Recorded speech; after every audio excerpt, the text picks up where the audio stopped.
Welcome to 3 notes per string pentatonic speed patterns.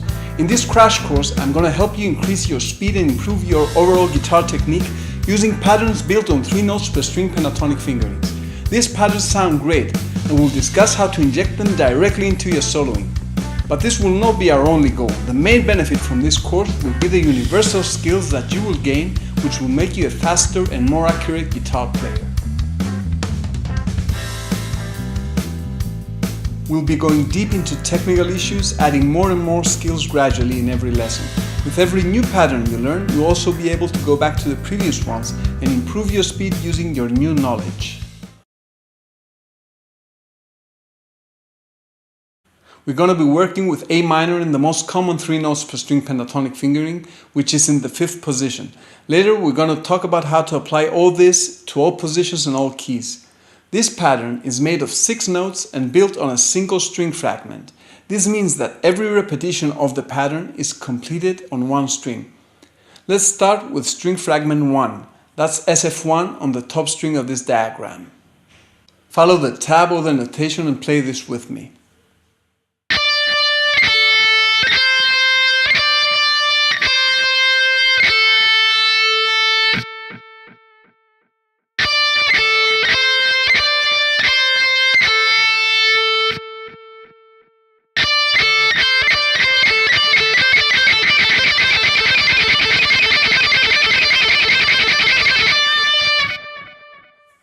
Play it a few times until you get used to it. Use alternate picking the right hand for now, down, up, down, up, down, up to cover the 6 notes. You should do this on every string to get your hands warmed up and start building the necessary muscle memory in the left hand. Don't try to play it very fast right now. Stay loose and relaxed and just get warmed up and familiar with the finger motions. Do this warm-up for a few minutes going through all the string fragments in this position.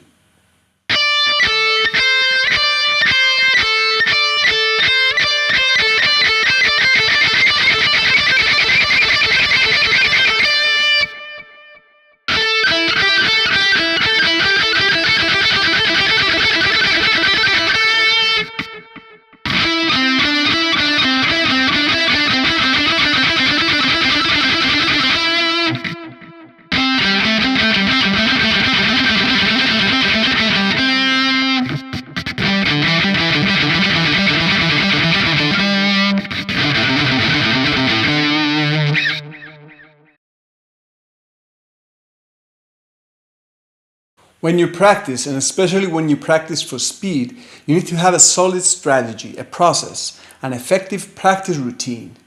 Random playing will just waste time. We need to break everything down to small, easy to digest sub-skills, so that when you put them together, you know exactly what you're doing. I cannot tell you how many hours I have wasted just trying to play faster with a metronome and making very slow progress. Thankfully, I have learned some effective practice principles and now I know how to improve quickly and see more immediate results. During this crash course, I'm going to try to share as much of that as I can with you. The strategy we're using started with the warm-up we just did. The second step is to focus on the left hand. We're going to practice using hammer-ons and pull-offs. It doesn't matter if you like to use hammer-ons and pull-offs in your playing. We're not doing this as an aesthetic choice, but to help develop left-hand strength and dexterity. Using hammer-ons and pull-offs is a proven exercise tool that improves the left hand tremendously. When you add the right hand later, coordination will be much easier. This technique is often called legato, but that term is not really accurate. Indeed, a smooth legato sound can be produced by using hammer-ons and pull-offs, but you can also execute them more aggressively and get a more articulate sound if you want. I will leave this up to you because our goal right now is just to get strength and speed. Here's how we execute pattern number 1, descending, using hammer-ons and pull-offs. You play the first note normally, using the pick, and then pull off to the next note.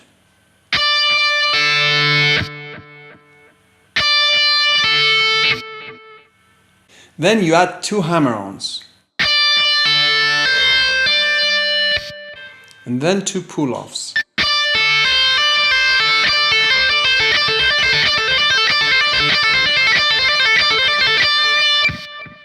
And then you repeat this on every string to complete the pattern.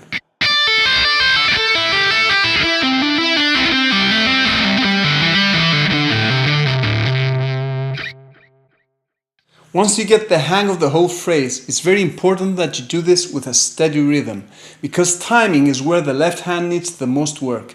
You see, guitar players are used to controlling the timing with their right hand, which leaves the left hand underdeveloped in this area. This is one of the main reasons everything breaks down at high speeds. The left hand causes coordination problems because of lack of accuracy. I myself actually enjoy practicing with a metronome, but if you want to use something less boring than a metronome, download Musician Training Center using the link below. It's a great piece of software that includes a free play-along trainer with adjustable speed. It also connects to a kind of a cloud service where users can upload their own exercises. That's where I have uploaded the patterns for these lessons in the public drills section. To find them, just go to the public drills section on the left and search or scroll down to get to them.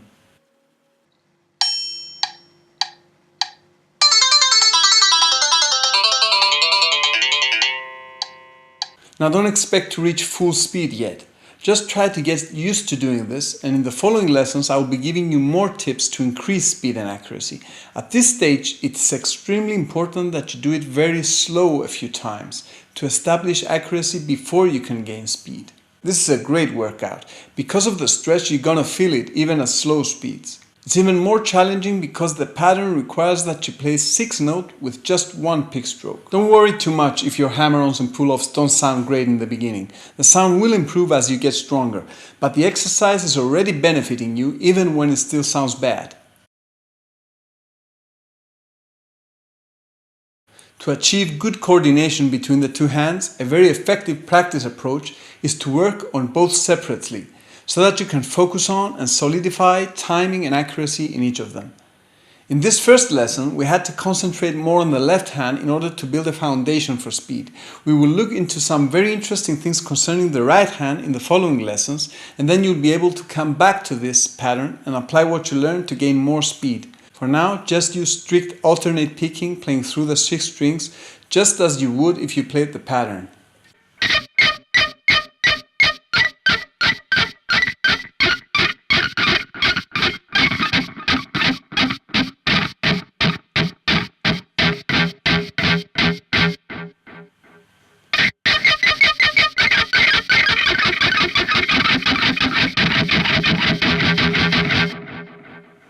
You should use a metronome or the MTC trainer here as well, because accuracy is our main goal right now. Single string speed is usually not a problem for the right hand. Things get tough when moving from one string to the other.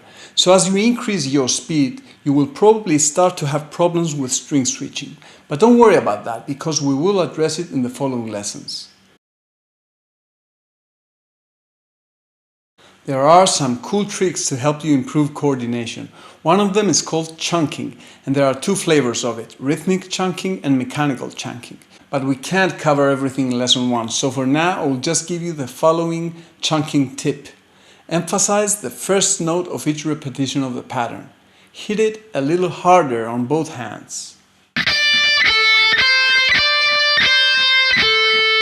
This creates a kind of a mental alignment guide and helps you to keep the whole 6-note group coordinated. Then gradually increase the speed as you start to feel the coordination and your mind learns to process this note as groups of 6. You can stop playing the first note harder. You can just emphasize it in your mind. Before we go into the next part, let's review how this effective practice process is structured. We first do a single string warm-up on every string, then we concentrate on the left hand using hammer-ons and pull-offs. In step 3, we practice the right hand by itself, but not at extreme speeds yet because we haven't addressed the string crossing issue. And 4, we work on coordination by stressing the first note of every repetition. Before we go into step 5, where we examine ways to implement this pattern freely in your soloing, we first need to add some extra muscle memory by practicing the ascending version,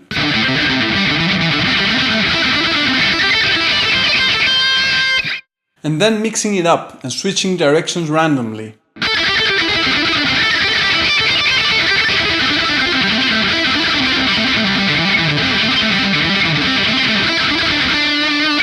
To do the ascending and random versions, basically you need to repeat the whole process for each one, minus the warm-up of course. So left hand, right hand, and then coordination.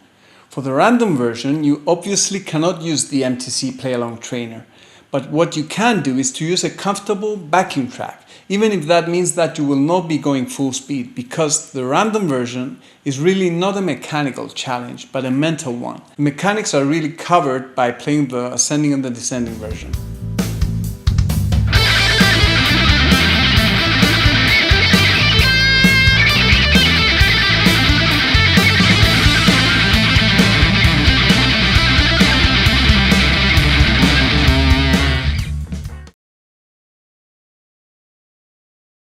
Managing to turn this pattern into usable improvisation elements is a challenge in itself, one that can be pursued only after you have gained some technical facility with the pattern in the previous stages. When you feel ready, here's your first improvisation tip. Play the pattern using different rhythmic values.